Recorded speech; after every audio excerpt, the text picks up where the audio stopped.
Welcome back aboard Arabella, which Steve and Robin have brought down to Cape Cod for the rest of the winter. While tied up in Sandwich temporarily, they drove around looking for a more permanent spot that they could call home for a while.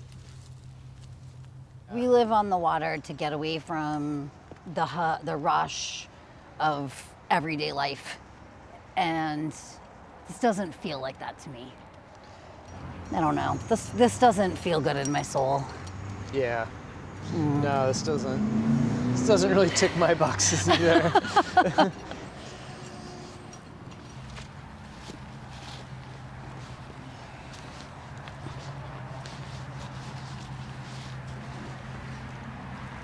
We've got a good blow coming, so I've got a little bit of work to do this morning.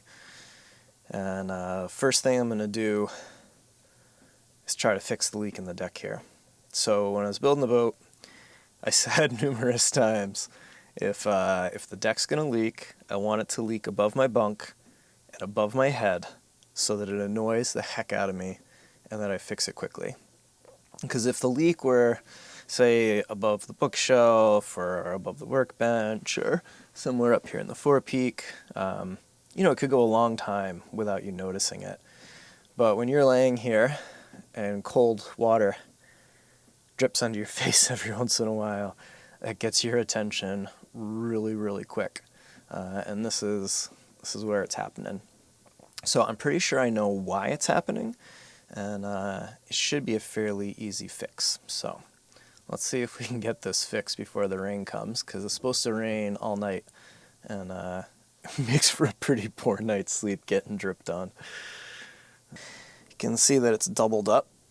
So there's main deck beam here, and then there's another smaller deck beam here, and they are through riveted together. Then you have the grub, and you have the sides for the hatch.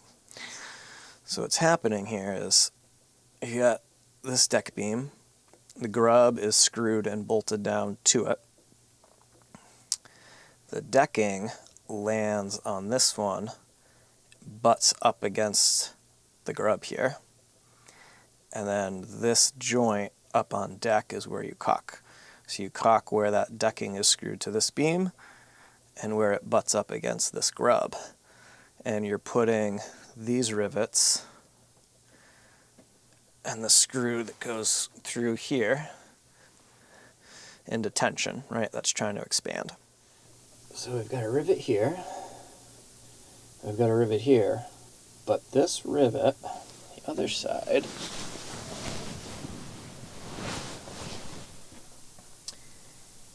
is where KP installed the centerline blocking. So I can see that locust blocking that's let into the deck beams. It helps keep things from moving. But what happened was, this rivet got its head removed on this side. So it's basically at this point just a nail, head on one end and the friction holding it. And you can see this is pulled apart. And this is where it's dripping. So up there where that caulking is, it's letting these beams just pull apart a tiny little bit, and that's letting a little bit of water drip in. And then the other place is we're getting a couple little drips that are coming in along the edges of these centerline blocking. And I think that's just from the locust king plank shrinking ever so slightly. So we gotta address that as well.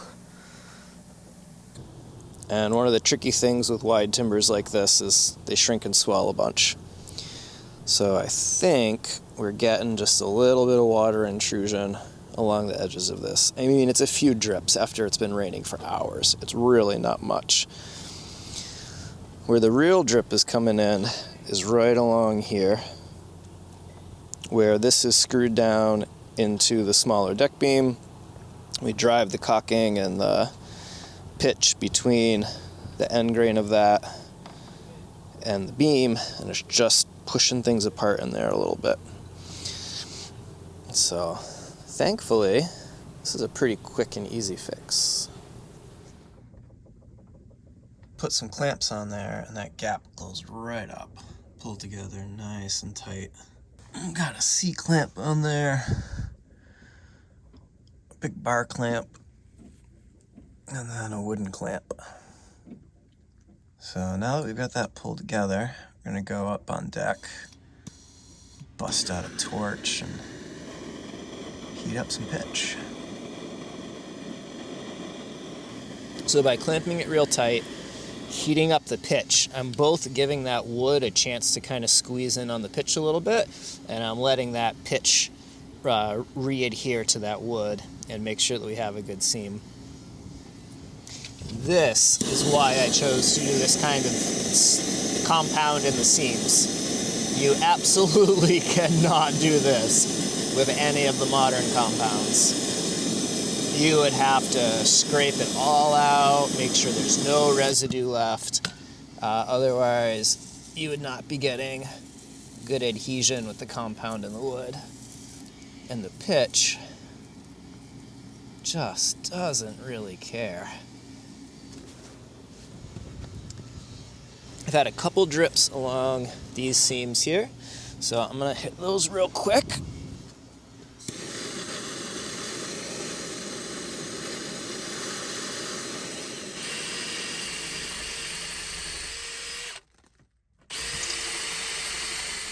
So I do want to put rivets in here, but I'm going to throw in a couple bolts for now and make sure that this fix is actually working.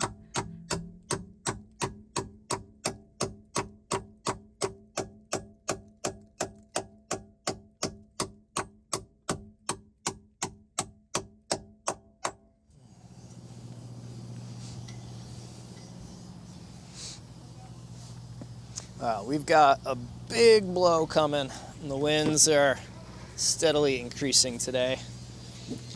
So we got to get bundled up here and ready for it. So I'm gonna break the solar panels down and put these away since we're not going to be making any solar during this anyways. And then I'm going to go through and just reduce as much windage as I can on the boat. So we'll take the paddle boards off, we'll take the tender off, we'll take the solar panels off, and just try to make it so that the wind affects the boat as little as it can.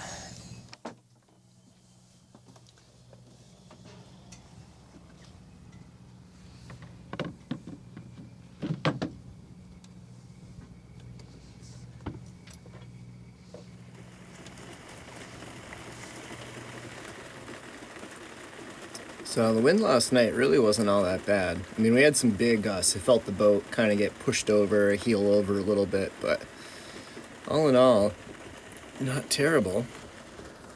And even better news, my quick fix worked. This deck beam here did not drip on my face last night, and it's been pouring for hours, and no water's come through. So I think that fix worked, and that's good.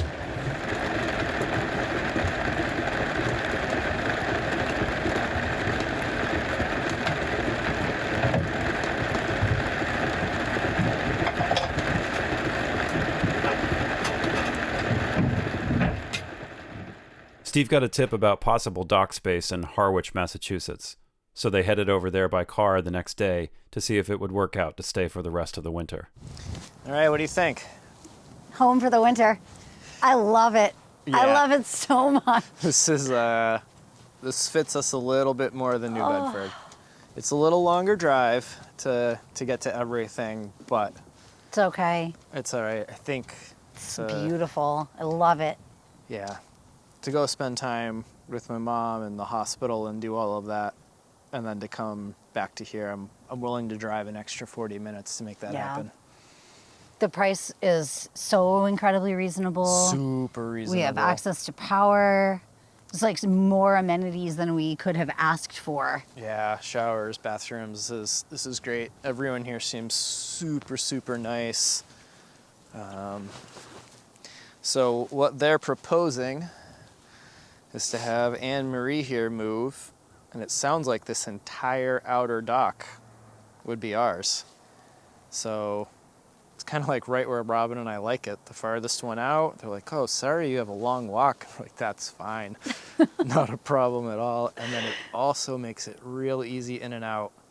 So if we want to make a run down to Martha's Vineyard or Nantucket or go for a little day sail, go drop the anchor somewhere for a night and just get away, it'll be really easy to get in and out and do, which is huge. If we had stayed at New Bedford, definitely would have been a inn for the season. It was just really tight to get in and out. Yeah. So what do you think? Should we go cut them a check? Let's do it. This is I got a checkbook burning a hole in my wallet. And major thanks to Patrick Saban out on the Cape. He's the one that recommended we check this place out. So thank you, Patrick. We owe you. All right, should we go book this thing? Yeah. Let's do it.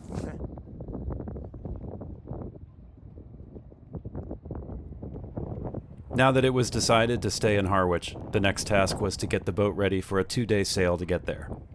After a day in the sun topping off the batteries, everything was lashed down on deck for the journey. Robin had things to do on land, so Jack and Scott came back aboard to help Steve crew the boat. Hold on a sec, Jack.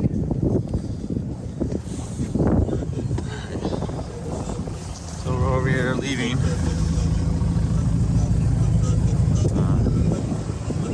We got Jack over there. With Jack. So we're gonna try and slingshot ourselves out of here.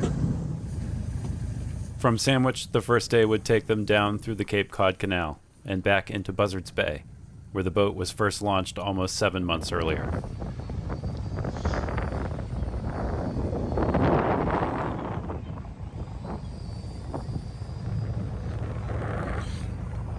Spinning around.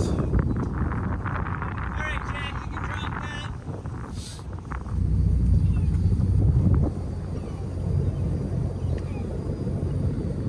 Line's clear.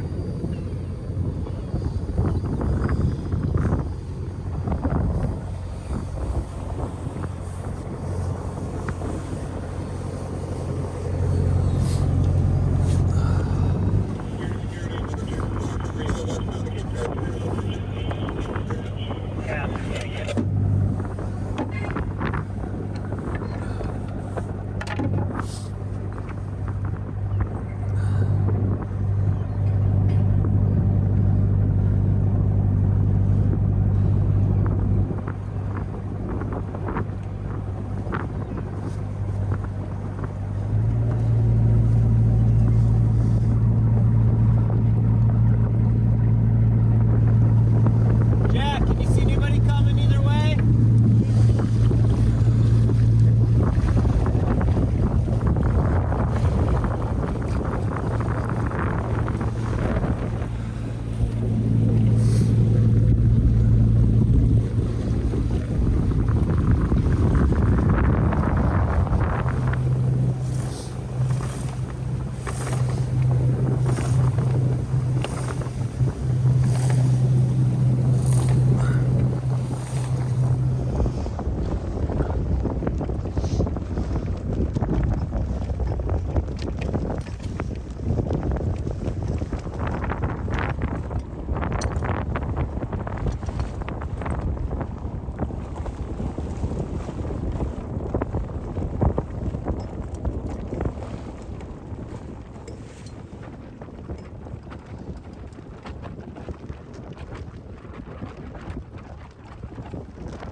Oh, it wouldn't seem like they're just dying.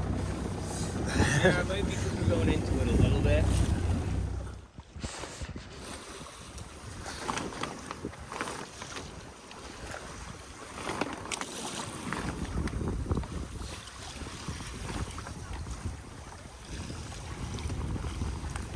There it is.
The crew stopped for the night, anchoring in a small harbor just around the corner from Woods Hole.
Alright, we're coming into Woods Hole.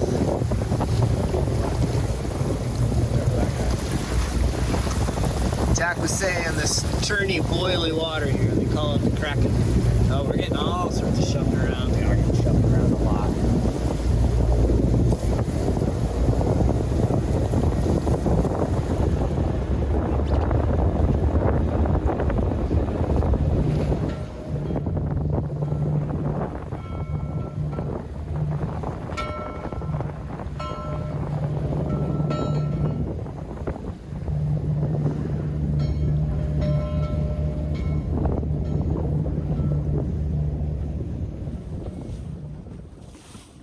Thanks for following along and watching today. If you like the video, click that button before you change your mind. And know that we wouldn't be having this experience together if it wasn't for your contributions through Patreon. If you're able to help us bring these videos into the world each week, we would be honored to have your support as well. Next week, before Steve gets to work fixing the tow rail damage that happened back in Rockport, the biggest storm yet rocks Arabella. She's coming right for us, Captain. Come back again on Friday to see how they make out.